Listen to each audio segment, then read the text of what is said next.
They're renting the space. They're doing that.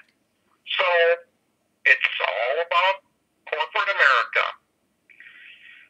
And with you, Mark, with your trying to raise money and stuff, and you have a good thing going, a lot of times a little bit is better than a lot. Yep. Explain to people, we're trying to do this. You're a nonprofit. You're a 501c3, not a 4. But you're a nonprofit. There's two different kinds. Because you could also be a for-profit, which means that you're up there to make money.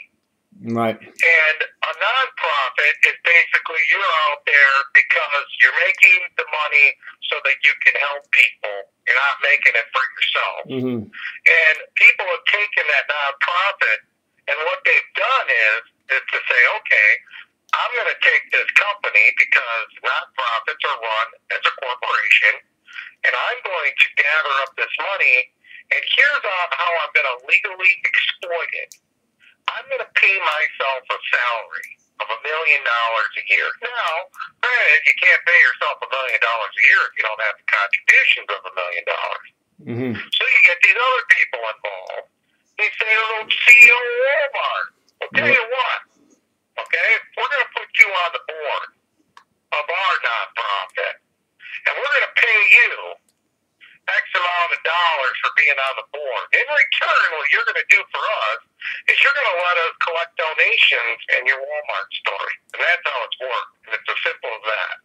And that's how they exploit the American people. How people can fight back?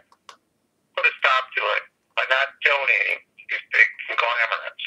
It's really easy to look. And I'll send you, if I have it, I have a chart that shows how much all these organizations make.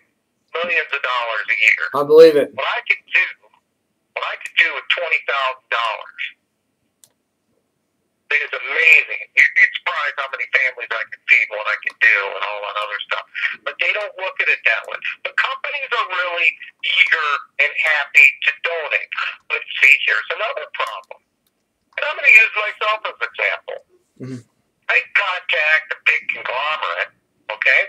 And I could say, hey, it would be nice if you donate to us.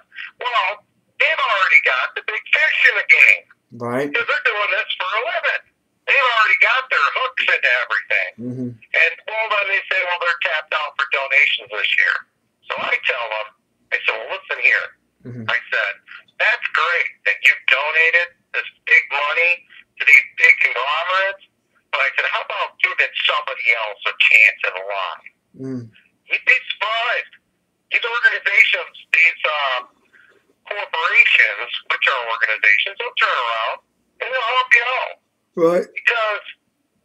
But see, when somebody fears you, like they fear me in my town, they discredit you because that's the first thing they do for somebody that they know is doing better than they are. And it's proven in the Bible. And look what they did to Jesus. And it's exactly the same thing. Christ did good. So they exploited him.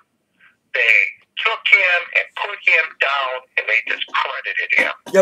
And that's exactly what's being done today. It is. So a lot of people that are out there trying to do good are most likely going to be discredited. And that's to answer your other question that we were talking about off radio, of how you had stated that people are attacking you, and you're doing good. I will tell you this, and I've learned this from a mentor from me, and they said that unless you're under attack, you're not doing something right. That's correct. And that is exactly with me, because I asked my mentor, I said, why am I always under attack? And they said, because you're doing something right. And the devil will only attack Christians when they're doing something right.